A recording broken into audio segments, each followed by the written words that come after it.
വോട്ടുകൊള്ളയാണ് ഏറ്റവും വലിയ രാജ്യദ്രോഹമെന്നും തെരഞ്ഞെടുപ്പ് കമ്മീഷനെ മോദിയും അമിത്ഷായും വരുതിയിലാക്കിയെന്നും പ്രതിപക്ഷ നേതാവ് രാഹുൽ ഗാന്ധി. ലോക്സഭയിൽ SIR ചർച്ചയ്ക്കിടെയാണ് രാഹുൽ ഗാന്ധിയുടെ വിമർശനം. അതേസമയം നെഹ്റുവും കോൺഗ്രസും വന്ദേമാതരത്തെ രണ്ടായി വിഭജിച്ചെന്ന് രാജ്യസഭയിൽ വന്ദേമാതരം ചർച്ചയിൽ അമിത്ഷായും വിമർശനം ഉന്നയിച്ചു. സമഗ്ര വിവരങ്ങളുമായി വിഷ്ണു തലവൂർ ചേരുകയാണ്. അതിനുശേഷം ന്യൂസ് നൈറ്റിൽ അസിത സഹീർ ചേരും. നമസ്കാരം സിന്ധൂരി. എന്തായാലും തുടർച്ചയായിട്ടുള്ള പ്രതിപക്ഷ പ്രതിഷേധത്തിന് പിന്നാലെയായിരുന്നു കേന്ദ്ര സർക്കാർ ഇത്തരത്തിൽ SIRലൊരു ചർച്ചയ്ക്ക് തയ്യാറായത്. എന്തായാലും ഇന്ന് ലോക്സഭയിൽ ചർച്ചയിൽ പങ്കെടുത്തുകൊണ്ട് പ്രതിപക്ഷ നേതാക്കളൊക്കെ രൂക്ഷ വിമർശനം തന്നെയാണ് കേന്ദ്ര സർക്കാരിനെതിരെയും അതോടൊപ്പം തെരഞ്ഞെടുപ്പ് കമ്മീഷനെതിരെയും ഉന്നയിച്ചത്.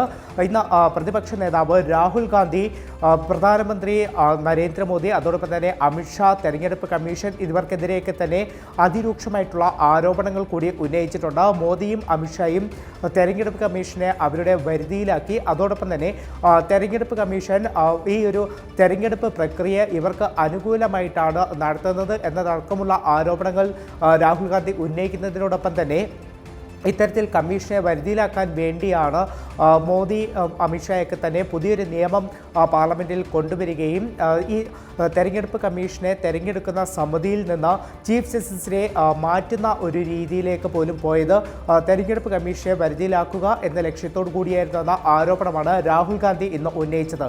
That the BJP is directing and using the election commission to damage India's democracy by saying that the biggest anti-national act you can do is vote chori.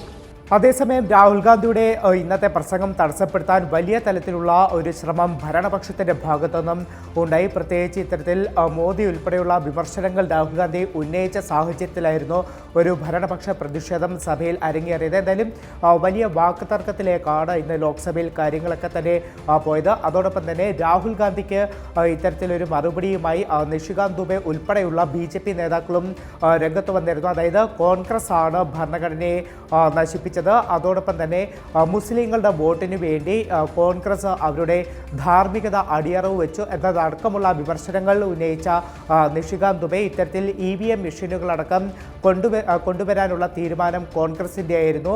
തീവ്ര വോട്ടർ പട്ടിക പരിഷ്കരണം ആ ഒരു നടപടിയും കോൺഗ്രസിൻ്റെ ആയിരുന്നു എന്നതുൾപ്പെടെയുള്ള വിമർശനങ്ങൾ നിഷികാന്ത് ദുബെയുടെ ഭാഗത്തുനിന്നും മറ്റ് BJP അംഗങ്ങളുടെ ഭാഗത്തുനിന്നും ഉണ്ടായിട്ടുണ്ട്. അതോടൊപ്പം ഇന്ന് രാജ്യസഭയിൽ വന്ദേമാതരത്തിലുള്ള ചർച്ചയാണ് നടന്നത്. ഇന്ന് വന്ദേമാതരത്തിൻ്റെ ചർച്ചയിൽ ആഭ്യന്തരമന്ത്രി അമിത്ഷായാണ് ചർച്ചയ്ക്ക് തുടക്കമിട്ടത്. നെഹ്റുവും അതോടൊപ്പം തന്നെ കോൺഗ്രസും വന്ദേമാതരത്തിന് എതിരായിരുന്നു. വന്ദേമാതരത്തെ ഇവർ രണ്ടായി വിഭജിച്ചു എന്നതടക്കമുള്ള വിമർശനമാണ് ഇന്ന് അമിത്ഷാ രാജ്യസഭയിൽ ഉന്നയിച്ചത്. സിന്ധൂരി.